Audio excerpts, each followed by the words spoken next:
wala tadabaru, jangan saling memutuskan hubungan. Wala bai'a ba'dukum ala bai'i ba'din, jangan menjual sesuatu yang telah dijual kepada orang lain. Jangan mengabaikannya. Wala yakdzibuhu, jangan mendustakannya. Wala yahkirhu, jangan menghinanya. Ini larangan seorang muslim kepada saudaranya. Jangan dengki, jangan iri, jangan putusin hubungan, jangan jual yang sudah dijual, jangan menzolimi ya. Ini urutan atau poin-poin dari hadis yang tadi disampaikan. Kemudian berikutnya, wala ya la tahasadu, jangan saling dengki. Di slide selanjutnya, hasad itu apa ya? Hasad itu perasaan dengki. Dengki itu apa? Dengki itu apa sih bahasanya kalau menurut kita? Apa dengki? Iri, apa lagi? Benci ya. Bencinya tuh benci banget ya. Dongkol. Dongkol apa jengkol? Beda, jengkol beda. Dongkol ya. Kalau ngelihat tuh kayaknya udah males gitu ya. Apa? Ya pokoknya benci lah ya. Cuman dalam Islam itu ada dua jenis ya. Ada yang terpuji, ada yang tercela. Ya. Meskipun asal katanya sama-sama hasad, cuman ketika dia terpuji, itu istilah bahasa Arabnya namanya ghibthah ya, ghibthah. Ghibthah tuh gampangannya kalau dia sudah hafal 30 juz, saya pengen dong hafal kayak dia. Kalau dia bacaannya fasih, saya pengen dong kayak dia. Itu namanya ghibthah. Bukan ngiri, bukan. Jadi keinginan kebaikan gitu. Itu namanya ghibthah. Kalau dia infak 1 juta, saya pengen dong kayak dia. Kalau dia sholat 5 waktu berjamaah, saya pengen dong kayak dia. Itu namanya ghibthah. Bukan hasad, bukan. Cuman ini bagian dari keinginan agar seperti amal orang lain yang bagus. Apa di situ? Ayyatamannal insanu min ni'matillah mislu ma an'ama ala fulan duna an yatamanna zawal tilkan ni'mah.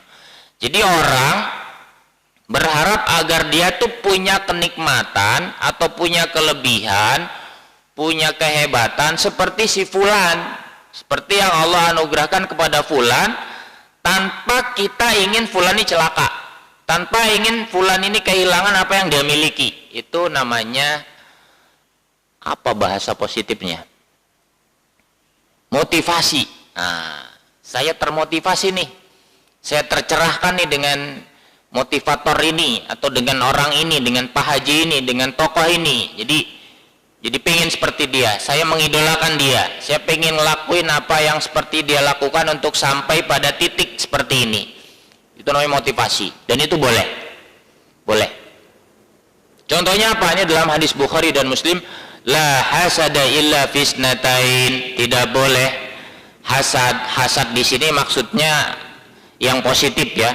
Rajulun atahullahu malan, seorang yang diberikan harta benda yang banyak, fasallatahu ala halakatihi, dia infakkan harta yang banyak itu fil haqqi, di jalan kebenaran, di jalan Allah Subhanahu wa taala. Orang kaya infaknya banyak di jalan Allah, kita kudu pengen kayak dia. Ini yang boleh ya. Kemudian yang kedua, warajulun atahullahil hikmah, Allah memberikan seseorang itu hikmah. Riwayat lain, warajulun atahullahul Quran, seorang yang diberikan kemampuan Al-Quran ya. Wa huwa yaqdi biha wa yu'allimuha. Kalau hikmah di sini artinya ilmu, dia mengajarkan dan belajar. Ya, kalau riwayat At-Tirmizi itu warajulun atahullahul Quran, orang yang diberikan kemampuan Al-Quran, wa huwa yatlu ana al-laili wa ana an-nahar, dia baca siang sama malam. Kita kudu pengen kayak dia, bermesra-mesra dengan Al-Quran. berlama-lama dengan Al-Quran, berarti berlama-lama dengan Allah Subhanahu wa Ta'ala. Nggak ada ruginya berlama-lama dengan Allah Subhanahu wa Ta'ala, karena setiap detiknya itu dihitung pahala dan kebaikan di sisi Allah Subhanahu wa Ta'ala, belum setiap huruf yang dibaca. Mafhum mukhalafahnya, pemahaman terbaliknya, kalau kita berlama-lama dalam kemaksiatan, ya setiap detik, setiap napas kita ya dihitung maksiat. Setiap harta yang kita keluarkan buat kemaksiatan itu ya hitungannya maksiat.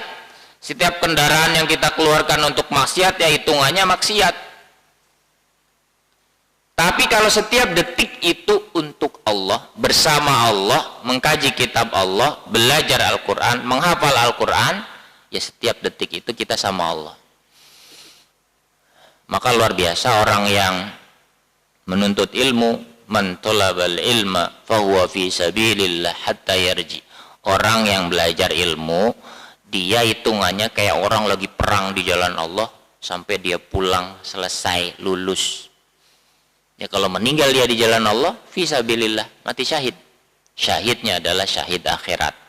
Di dunia tetap disolatkan, dimandikan, dikafankan, dikuburkan. Seperti itu. Ini beruntung nih teman-teman yang lagi belajar, semangat, ya, semangat dong. Target, ya kapan saya selesai? Ini targetnya berapa lama nih? 2 tahun. Mudah-mudahan 2 tahun ini pada selesai semua. Amin. Jadi seorang hufazul Quran yang mungkin yang bermanfaat buat umat ya, buat agamanya. Baik, saya juga pengen, cuman udah ketuaan. Kalau masih muda aja pengen ngapal lagi. Kalau bapak yang udah tua pengen bisa punya hafalan yang banyak ya, murojaah lagi gitu ya. Waktu yang masa lalu yang sangat indah gitu ya. Masa lalu ketika kita setoran nama guru, kalau salah diomelin, ya itu biasa tuh, senang banget ya. Ini ya, nikmati saat-saat berinteraksi dengan Al-Quran, karena ketahuilah setiap detiknya itu engkau sedang berinteraksi dengan Allah Subhanahu wa Ta'ala.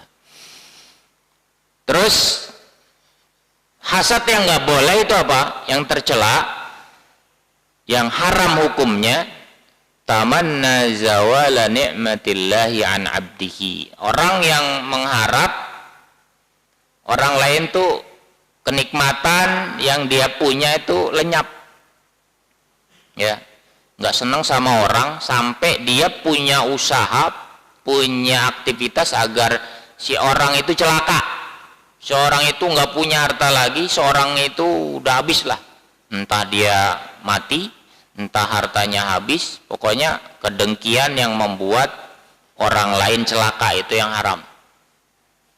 Baik kedengkian itu dalam bentuk rekayasa atau betul-betul kedengkian yang betul-betul dilakukan oleh seseorang, itu haram hukumnya. Mungkin di dunia nggak bisa balas si korban ini, tapi nanti di akhirat Allah akan berikan pengadilan seadil-adilnya. Ini ya, jadi sampai-sampai menghilangkan apa nyawa orang, menghilangkan harta orang, ya. Sampai-sampai ya orang lain itu celaka secelaka-celakanya dan dia puas ketika melihat orang lain susah. Ini yang haram. Ini yang dilakukan dulu oleh paman-pamannya Rasulullah SAW, Abu Jahal, Abu Lahab. Ketika bukan hanya secara verbal ya, secara kata-kata, tapi secara fisik juga iya. Bagaimana istrinya Abu Lahab itu yang menyebar duri-duri di sepanjang jalan yang Rasulullah setiap hari lewatin, nyebarnya malam-malam. Biar apa? Biar kakinya Rasulullah kena duri, nggak jadi ke Masjidil Haram, nggak jadi sholat. Itu yang dilakukan oleh istrinya Abu Lahab. Juga Abu Lahab bukan hanya seperti itu, dia ketika ada tamu-tamu yang datang ke Ka'bah, dia bikin desas-desus bahwa Muhammad ini orang gila, Muhammad itu tukang sihir, Muhammad itu tukang tipu. Sampai pembunuhan karakter Rasulullah SAW itu dilakukan oleh Abu Jahal dan Abu Lahab saat itu. Ya kalau zaman sekarang bisa dianalogikan seperti itu. Orang yang betul-betul bencinya sampai ke ubun-ubun, padahal dia sesama muslim. Ini nggak boleh seperti itu. Padahal hadis tadi kan bilang la yakhduluhu, ya, jangan menyakitinya, wala yakdibuhu, jangan mendustainya, ya, jangan memarahinya. Dia muslim. Nih ya, la tahasadu. Hasad ini pemicunya apa? Sombong. Ana khairum minhu, saya lebih baik dari dia. Ini awalnya nih. La yadkhulul jannata man kana fi qalbihi misqala dzarratin min kibrin, kata Nabi. Gak bakal masuk surga orang yang ada di dalam hatinya itu sedikit doang nih sifat sombong. Gak bakal masuk surga. Sombong itu punyanya Allah. Sehingga salah satu sifat Asmaul Husna itu al-mutakabbir. Ya, wallahu alladzi la ilaha illahu al-malikul quddusus salamul mu'minul muhaiminul azizul jabbarul mutakabbir. Yang boleh sombong ya cuman Allah. Yang boleh besar diri, membesarkan dirinya sendiri ya cuman Allah Subhanahu wa ta'ala. Selain Allah gak boleh, karena hakikatnya makhluk. Maka ketika iblis bilang qala ana khairum minhu khalaqtani min narin wa khalaqtahu min tin, saya lebih baik ya Allah dari dia. Engkau ciptakan saya dari api, sedangkan engkau ciptakan Adam nih dari tanah. Sesama makhluk nggak ada beda. Makanya para ulama ini dalam tafsir At-Tahrir wa Tanwir, ya, Ibnu Asyur tuh bilang kalau tingkatannya tuh makhluk, ya ciptaan sama-sama ciptaan Allah, ya nggak ada yang paling tinggi, nggak ada yang paling rendah. Ya, di mata Allah sama. Di derajat Allah ya sama, kan makhluk. Makanya di sini para ulama bilang kias atau perumpamaan yang disampaikan iblis bahwa saya lebih baik dari Adam karena saya diciptakan dari api, sedangkan Adam dari tanah, api lebih baik dari tanah, yang nggak ada. Seorang sama-sama makhluk Allah, ya. Air dengan tanah, api dengan tanah, baikan mana? Ya tergantung mana yang diperlukan. Ketika sama-sama makhluk ya sama kedudukannya. Emang api lebih baik dari tanah dalam hal apa? Iya, kalau ngebakar dia cepat. Ya, cuman sisa-sisa bakaran kan kelak jadi tanah, sama aja kan? Seperti itu. Jadi ini kias yang kiasun fasid, kata para ulama. Ini perumpamaan yang salah yang disampaikan oleh si iblis tadi. Jadi pemicunya apa? Sombong. Dengki itu sombong. Maka harus hilangin itu. Nggak gampang, ya. Nggak gampang. Ketika kita pada posisi misalnya, wah saya nih gitu ya. Ketika udah saya, berarti ada sombong. Hilangin tuh. Hilangkan dalam diri kita.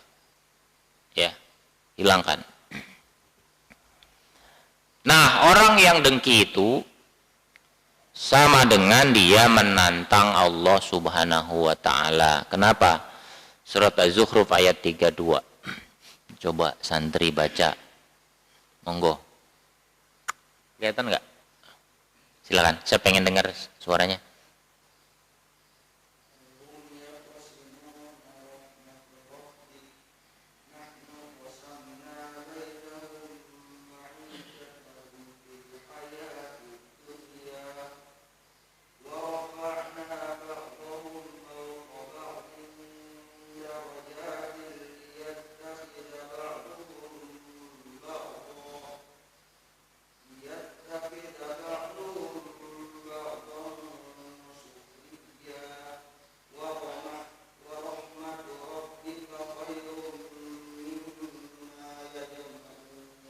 Baik, terima kasih. Apakah mereka yang membagi-bagi rahmat Tuhanmu? Ahum yaqsimuna rahmata rabbik.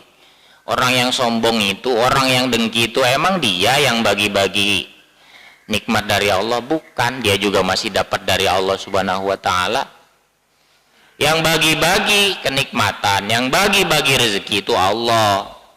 Orang yang punya sifat dengki, dia ngerasa paling hebat, dia benci sama orang lain yang menyaingi dia, Mereka tuh bukan yang membagi rahmat Allah, bukan yang ngasih rezeki buat orang lain. Yang ngasih rezeki tetap Allah Subhanahu wa ta'ala.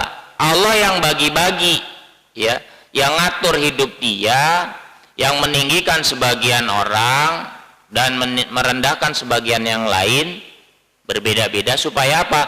Supaya masing-masing di antara mereka itu saling berinteraksi. Yang ada ngasih kepada yang nggak ada, yang nggak ada ngedoain yang ada, itu berinteraksi. Dan itu hidup beraneka ragam. Kalau semuanya kaya, siapa yang mau jadi orang miskin? Nggak ada. Jadi antara kaya dan miskin, orang kaya terima kasih kepada orang miskin juga sebaliknya, saling berinteraksi, saling membantu. Itu Islam tuh seperti itu. Nah, ini menarik. Tidak menyimpan dengki itu jalan masuk surga ini. Mungkin dulu pernah saya ceritakan ya.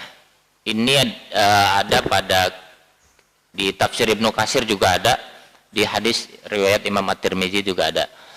Ini saya ceritain singkatnya. Wa fil khabar anhu annahu kana ma'a ashabihi. Jadi Nabi dalam sebuah hadis diceritakan bersama dengan para sahabat. Yakhruju alaikum min hadzal fajri rajulun min ahlil jannah. Ada orang nih, ketika Nabi lagi ngumpul bilang, sahabat, ini bentar lagi nih ada orang ini nih yang lewat nih bentar lagi nih calon penghuni surga, kata Nabi. Kemudian faida rajulun yakhruju hamilan alaihi fi yadayhi. Lalu lewat tuh seorang laki-laki yang tadi dibilang Nabi. Lewat, dia habis wudu sambil nenteng sendalnya, habis wudu. Saat itu Nabi mau pada sholat, terus Nabi bilang, bentar lagi akan lewat calon penghuni surga. Tak lama kemudian lewat tuh laki-laki itu sambil menenteng sendal, ya, sambil takturu lihyatihi ma'an, sambil ada bekas-bekas tetesan air wudhu dari janggutnya. Kemudian itu hari pertama Nabi bilang, sahabat belum ada respon, cuman lihat doang. Hari kedua Nabi bilang juga, wa fil yaumis tsani fi nafsil majlis. Pada tempat yang sama Nabi bilang, qala sallallahu alaihi wasallam yattali'u alaikum al'an rajulun min ahlil jannah. Nih bentar lagi nih lewat nih orang calon penghuni surga. Terus faidar rajulul ladzi jaa bil amsi. Ini orang ini yang lewat, yang kemarin lewat. Jadi orangnya sama. Terus ada seorang sahabat namanya Abdullah bin Amr. Ya. Inna hadza laisa min julasa Rasulillah. Ini kayaknya bukan orang yang sering duduk-duduk bersama Nabi, kata Abdullah bin Amr. Walal mulazimina lahu, juga jarang berkumpul sama Nabi, ya. Walaysa lahu sya'nun yumayyizu an ghairihi, dan kayaknya dia bukan orang yang istimewa banget gitu dari yang lain, ya. Terus apa? Fayajibu an ara as-sirra alladhi ja'alahu min ahlil jannah. Kata Abdullah bin Amr, saya pengen nyelidikin kenapa orang ini sampai Nabi bilang calon penghuni surga. Lalu apa yang terjadi? Abdullah bin Amr ini fatabi'ahu hatta arafa baituhu. Abdullah bin Amr ikut nih orang nih, diikutin sampai ke rumahnya. Faja'ahu ba'dal isya wa taraqal bab. Abdullah bin Amr datangnya setelah sholat isya, terus ngetok pintu. Ini sampai jam berapa ini? Sampai jam 6, bentar lagi syuruk ya. Ngetok pintu, wa qala lahu. Lalu Abdullah bin Amr bilang, baini wa baina abi ma qad yakunu bainal walad wa abi. Wahai tuan rumah, saya lagi ada konflik nih sama bapak saya nggak berani pulang rumah, kata Abdullah bin Amr. Ini siasat doang. Terus gimana dong? Boleh nggak saya nginep di rumahmu? Padahal Abdullah bin Amr tuh pengen tahu ini amalannya apa sih sampai Nabi bilang 2 kali dia calon penghuni surga? Ya udah, boleh, nggak apa-apa, kamu nginep di sini, kata orang itu. Nah, ngineplah Abdullah bin Amr di rumah orang yang tadi. Lalu apa? Kemudian fakana an ta'syar rajul wa ta'sya mahu daifuhu. Orang ini yang menerima Abdullah bin Amr seperti orang yang kedatangan tamu, ngasih minum, ya, ngasih makan ala kadarnya. Tamu kan, memuliakan tamu kan hukumnya wajib, ya, semampu kita, ya. Disiapin tempat tidurnya, dibersihkan tempat istirahatnya, itu dilakukan seperti itu. Lalu apa yang terjadi? Fakana, udah tadi, wa nama ila adzanil fajri faqama wa tawaddaa wa autara wa shalla rak'atail fajri. Ketika malam, Abdullah bin Amr itu tidak melihat aktivitas yang luar biasa. Si orang ini, dia tidur terbangun sampai menjelang azan fajar, ya. Dia kemudian bangun, kemudian wudu, ya, sebelum azan fajar dia masih sempat sholat witir, ya, sempat sholat witir. Terus setelah sholat witir, ya, azan terdengar, dia sholat 2 rakaat sholat sunnah fajar, ya. Rakaatul fajri khairum minad dunya wa ma fiha. 2 rakaat sholat fajar itu lebih utama dari dunia dan seisinya. Sholat fajar itu qobliyah subuh. 2 rakaat qobliyah subuh itu lebih utama dari dunia dan seisinya. Lalu apa? Wa dhahaba wa sholal fajr, lalu ke masjid, ya. Kemudian pada malam kedua, ya, dia nginepnya bukan hanya 1 malam, juga sama orang itu. Malam ketiga juga sama, kan bertamu 3 hari. Sampai kemudian pas hari ketiga bilang, wahai tuan rumah, kayaknya cukup deh, sudah 3 hari, saya pengen balik ke rumah saya, ke orang tua saya. Ya udah, ya, kata laki-laki itu, mohon maaf, saya nggak bisa ngasih jamuan yang istimewa, ya seperti ini saja. Oh, nggak apa-apa, ya. Terus pas mau pulang, Abdullah bin Amr tuh nanya, wahai fulan, sebenarnya saya nggak ada konflik sama bapak saya, itu cuman siasat saya cuman penasaran karena suatu hari Nabi pernah bilang kepada kami bahwa orang yang lewat di depan Nabi itu calon penghuni surga, dan Nabi itu bilang 2 kali, dan orang itu adalah engkau. Maka saya pengen tahu apa amalanmu. Ketika saya lihat engkau malam tidur biasa, sholat witir biasa, sholat qobliyah subuh biasa, ke masjid biasa, yaitu amalan biasa, saya juga kayak gitu. Terus apa istimewanya? Lah, nggak tahu, saya juga nggak tahu, ya. Saya begini-begini aja, kata orang itu. Terus Abdullah bin Amr berbalik badan. Ketika berbalik badan, dipanggil, fulan sini. Mungkin, ya, mungkin di sini. Qala ya ibni akhi, wahai anak saudaraku, laisa indi illa ma ra'aita. Aku itu enggak seperti yang hebat-hebat, aku tuh seperti yang kau lihat lah.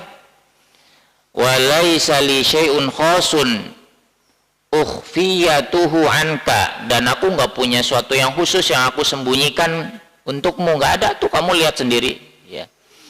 Terus fahadihi hayati, itulah hidupku ya seperti ini. Kemudian apa?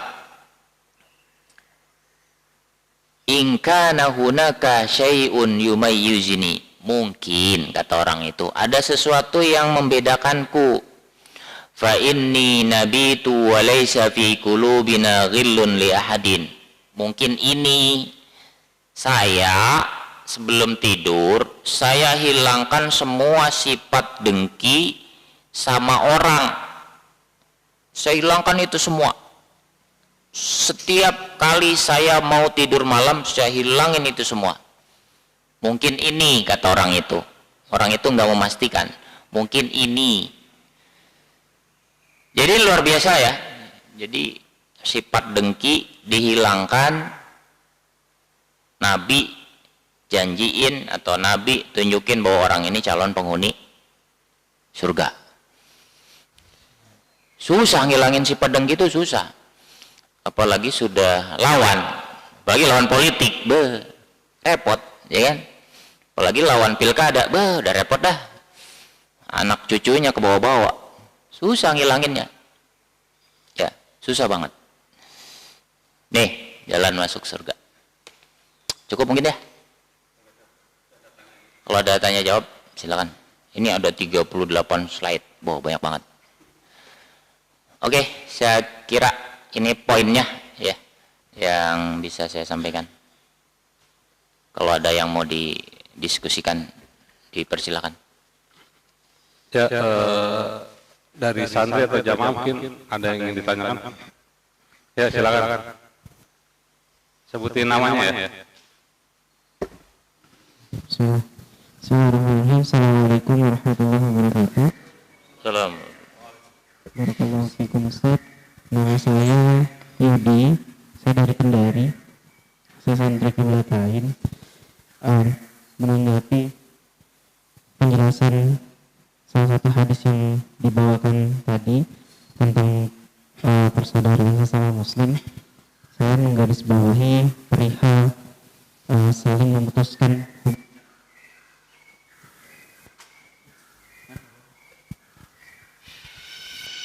Jadi di tahun 2020 saya sempat mengalami sedikit trauma terhadap hubungan pertemanan dengan beberapa teman gitu. Jadi selasa kuliah kemarin itu saya mengalami kejadian-kejadian yang tidak enak gitu dari teman gitu. Saya nggak secara langsung membenci dia karena saya tahu bahwa itu merugikan saya juga. Tapi hari-hari sepanjang tahun 2020 kemarin itu membuat saya sedih dan susah gitu untuk melupain semua yang dilakukan ke saya. Saya memilih untuk memaafkan dia ujung-ujungnya. Tapi yang namanya ibarat piring sudah pecah, itu bisa kita sambung kembali, tapi udah nggak bisa utuh lagi. Saya sekarang memilih untuk tidak berteman lagi sama mereka, sama dia ataupun yang kemarin-kemarin sempat membuat trauma, demi menjaga diri saya, itu yang pertama, supaya mood saya kembali baik gitu, supaya saya itu menjadi tenang. Karena yang namanya saya percaya bahwa ketika memaafkan, ya udah dimaafkan, tapi udah kita nggak bisa balik lagi gitu. Kita udah nggak bisa kayak dulu lagi, mohon maaf kayak gitu. Jadi saya maafkan supaya diri saya ini lega, supaya hati saya ini tenang. Karena tatkala kalau misalkan saya berkomunikasi lagi sama dia, yang keinget itu yang dulu-dulu. Ya meskipun kita harus husnuzon bahwasanya kebaikan dia juga banyak, tapi tatkala kita bersama, yang diingat malah yang itu. Jadi saya memutuskan untuk tidak menjalin silaturahmi lagi. Nah, pertanyaan saya, apakah sikap saya ini baik menurut pandangan Islam, Ustaz? Terima kasih. Assalamualaikum warahmatullahi wabarakatuh. Assalamualaikum warahmatullahi wabarakatuh. Langsung aja ya. Terima kasih kepada Mas Yudi ya. Ya, dari Kendari. Kendari itu Kalimantan apa? Sulawesi Tenggara, Ustaz. Oh iya, Sulawesi ya. Kalimantan, salah ya. Maaf ya. Jadi gini, Mas Yudi ini ada problem dengan teman-temannya ya. Kemudian ya intinya mohon maaf mungkin jadi objek ya atau jadi korban lah katakanlah. Kemudian ya dia minta maaf, dia udah maafin gitu. Cuman kenangan-kenangan buruk yang menimpa tuh nggak begitu mudah hilang. Terus dia putuskan interaksi atau nomor WA atau apalah, atau nggak ketemu lagi gitu, nggak ngumpul lagi. Itu gimana hukumnya? Kalau mau lihat sejarah Nabi, kita lihat salah seorang paman Nabi itu Hamzah ya. Hamzah bin Abdul Muthalib itu kan dibunuh oleh seorang budak yang namanya Wahsy, betul. Sampai bukan hanya dibunuh, kemudian Hindun itu kan tuannya itu kan ngebelah dadanya Hamzah, dibuka, jantungnya dicabik-cabik, ya digigit dengan giginya si Hindun itu kan, dalam kisah yang terkenal seperti itu. Terus Wahsy ini setelah perang Uhud selesai, itu kan perang Uhud, setelah perang Uhud selesai sekian lama dia mikir, saya ngelakuin apa ya. Jadi sampai kemudian Allah ngasih hidayah ke Wahsy ini yang ngebunuh pamannya Nabi itu. Nah ketika sudah masuk Islam, dia pengen banget minta maaf sama Rasul, pengen ketemu tuh sama Rasul, tapi sulit ditemuin Rasulullah SAW. Dia sudah masuk Islam nih, Wahsy sudah masuk Islam, sulit ketemunya. Terus Rasulullah terkesan menghindar, gak mau nemuin Wahsy ini. Ya menghindar ini ya sama seperti yang tadi dilakuin. Terus suatu ketika ketemulah mereka, tapi Rasulullah tetap menampakkan sesuatu kesedihan karena ingat pamannya. Terus apa? Si Wahsy bilang, ya Rasul, saya ingin minta maaf. Ya, sudah, kau menjauhlah dariku. Saya kalau ngelihat kamu, saya jadi teringat paman saya. Udah, pergilah. Nabi bilang seperti itu. Jadi kalau mau ngambil dari kisah ini, bukannya Nabi nggak maafin, Nabi sudah maafin. Cuman kadang-kadang kenangan kepada orang yang paman kita, orang tua kita yang kita sayang itu nggak bisa hilang begitu saja. Atau orang yang sudah misalnya ngebully kita, atau orang yang sudah menghina kita tuh nggak cepat hilangnya. Dimaafin sih dimaafin, udah selesai. Cuman di hati kan sulit. Itu makanya kata Nabi, orang yang melukai hati orang lain dalam arti dia pernah berbuat salah kepada orang lain itu seperti paku yang ada di kayu. Paku yang ada di kayu, ya, pakunya udah dicabut, bekasnya masih nggak? Masih, selama kayu itu masih ada ya bekasnya masih. Dan itu seperti di hati manusia kayak gitu, nggak bisa hilang cepat. Ya, harus bertahun-tahun, harus kita berusaha keras untuk melupakan itu. Maka Nabi pergi ke Wahsy, saya nggak mau melihat wajahmu, karena ketika aku melihat wajahmu saya jadi ingat om saya, jadi ingat paman saya yang kau bunuh. Ya wajar, Hamzah kan yang mau membela Nabi juga ketika awal-awal Islam. Nabi sudah maafin dia, cuman kenangan-kenangan terhadap pamannya itu yang membuat Nabi nggak bisa melupakan itu. Tapi poinnya adalah Nabi sudah memaafkan, ya.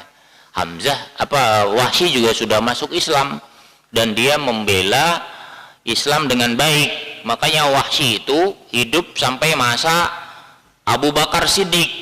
Ya, ketika masa Abu Bakar Siddiq itu ada perang, banyak yang mengaku nabi-nabi palsu. Salah satunya adalah Musailamah al-Kadzab, ya. Kemudian Aswad al-Unsi dan beberapa lagi. Nah, Musailamah al-Kadzab ini yang membunuhnya adalah Wahsy. Ketika dia menombaknya, tombak ini dulu aku gunakan buat membunuh Hamzah, sekarang tombak ini aku gunakan untuk membunuh musuh Islam, nabi palsu. Jadi impas gitu. Kalau punya dosa impasnya begitu, dulu mau merusak Islam, sekarang membela Islam. Seperti itu poin intinya. Jadi maafin, selesai, sudah maafin. Cuman menghilangkan kenangan itu sulit, dan itu perlu waktu yang lama. Pada intinya sih kita nggak pengen nyari masalah lagi sama dia itu. Saya nggak pengen cari masalah, udah serah ente padalah. Saya nggak mau ambil pusing dengan yang ente lakuin. Seperti itu ya, banyak berdoa kepada Allah Subhanahu wa taala, ya, banyak aktivitas yang lain sehingga pikiran kita nggak ke hal-hal yang seperti itu terus. Seperti itu. Wallahu a'lam bishawab. Cukup. Baik, kita cukupkan, sudah jam 6, kita tutup dengan sama-sama beristighfar kepada Allah Subhanahu wa taala. Astaghfirullahaladzim, astaghfirullahaladzim, astaghfirullahaladzim. Al-Fatihah. A'udzu billahi minasyaitonir rajim. Bismillahirrahmanirrahim. Alhamdulillahi rabbil alamin, arrahmanir rahim, maliki yaumiddin. Iyyaka na'budu wa iyyaka nasta'in. اهدنا الصراط المستقيم صراط الذين أنعمت عليهم غير المغضوب عليهم ولا الضالين. Astaghfirullahaladzim, astaghfirullahaladzim. Allahumma sholli ala sayyidina Muhammadin fil awwalin wal akhirin wa sallim radhiyallahu tabaraka wa ta'ala an kulli sahabati rasulillahi ajma'in. Alhamdulillahi rabbil alamin, hamdan syakirin, hamdan na'imin, hamdan yuafi namahu wa yukafi mazidah. Ya Rabbana walakal hamdu kama yanbaghi li jalali wajhikal karim wa adim sultanik. Allahumma ighfir lana dhunubana wa liwalidina warhamhum kama rabbawna shighara. Allahumma rabbana zalamna anfusana wa illam taghfir lana wa tarhamna lanakunanna minal khasirin. Allahumma anfa'na bil ilmi wa zayyina bil hilmi wa akrimna bit taqwa wa jammilna bil afiyah. Allahumma rabbana la tada' lana dhanban illa ghafartah wa la daynan illa qadaitah wa la maridun illa syafaitah wa la mautan illa rahimtah wa la hajatan min hawaiji dunya wal akhirah illa qadaitaha wa yasartaha ya arhamar rahimin. Rabbana hab lana min azwajina wa dhurriyyatina qurrata a'yun waj'alna lil muttaqina imama. Rabbana atina fid dunya hasanah wa fil akhirati hasanah wa qina adzabannar walhamdulillahi rabbil alamin. Subhanakallahumma wa bihamdika asyhadu an la ilaha illa anta astaghfiruka wa atubu ilaik. Assalamualaikum warahmatullahi wabarakatuh. Ya, jazakallahu khair kepada Ustadz Fauzan Sugiono yang telah menyampaikan penjelasannya tadi hadis arba'in ya. Semoga apa yang telah disampaikan tadi bisa kita ambil hikmahnya dan kita bisa dijalankan dalam kehidupan kita sehari-hari. Mungkin sebelum kita tutup, kita akan sedikit kenalan dulu ya. Sebelumnya kami ucapkan ahlan wa salam kepada para santri yang telah alhamdulillah telah tiba di sini dan sudah melewati masa karantina juga dan cukup bersabar untuk bisa beraktivitas di luar dari asrama. Mungkin lebih ini kita kenalan dulu biar dalam beraktivitas mungkin nanti bisa lebih enak ya. Maka soalnya kalau tak kenal maka tak sayang katanya. Ya mungkin dari pengurus dulu. Di sini ada Bapak Haji Murni Aziz.